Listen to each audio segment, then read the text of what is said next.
Hi friends, ನಾನು ನಿಮ್ಮ ಶ್ರೀನಿವಾಸ್. ಇದು ನನ್ನ ಮೊದಲನೇ ವ್ಲಾಗ್ಸ್, ಅಂದರೆ ಫಸ್ಟ್ ವ್ಲಾಗ್ಸ್. ನನಗೆ ಯಾವ ಥರ ಮಾತಾಡಬೇಕಂತ ಗೊತ್ತಾಗ್ತಾಯಿಲ್ಲ. ನಂದು 600 ಸಬ್ಸ್ಕ್ರೈಬ್ ಆಗಿದ್ದೀರ, ತುಂಬ ಥ್ಯಾಂಕ್ಸ್. ನಾನಿವತ್ತು ಚಿಕ್ಕಣ್ಣ ಸ್ವಾಮಿ ದೇವಸ್ಥಾನಕ್ಕೆ ಹೋಗ್ತಾಯಿದ್ದೀನಿ. ನೀವು ನನ್ನ ವಿಡಿಯೋನ ಇದೇ ಮೊದಲ ಬಾರಿ ನೋಡ್ತಾಯಿದ್ರೆ ಈಗಲೇ ಸಬ್ಸ್ಕ್ರೈಬ್ ಮಾಡ್ಕೊಳ್ಳಿ, ಹಾಗೆ ವಿಡಿಯೋಗೆ ಒಂದು ಲೈಕ್ ಕೊಡಿ.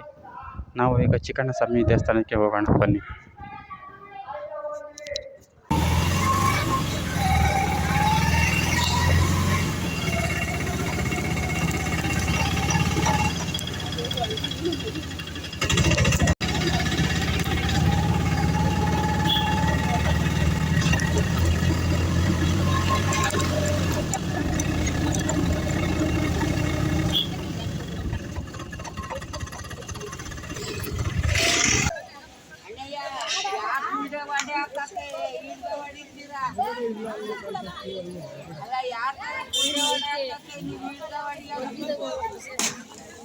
ಅಣ್ಣ ಇಲ್ಲಿ ಸರಿ ಹೇಳದಣ್ಣಯ್ಯ, ಇಲ್ಲಿ ಯಾವ್ದಾರ ಬಿಡೆ ಹೊಡೆ ಹಾಕ್ತೀರಾ ಅಣ್ಣ? ಹಿಡ್ಗ ಹಾಕೋಣ, ಇಲ್ಲಿ ಅಲ್ಲಿ ಹೋಗೋಣ.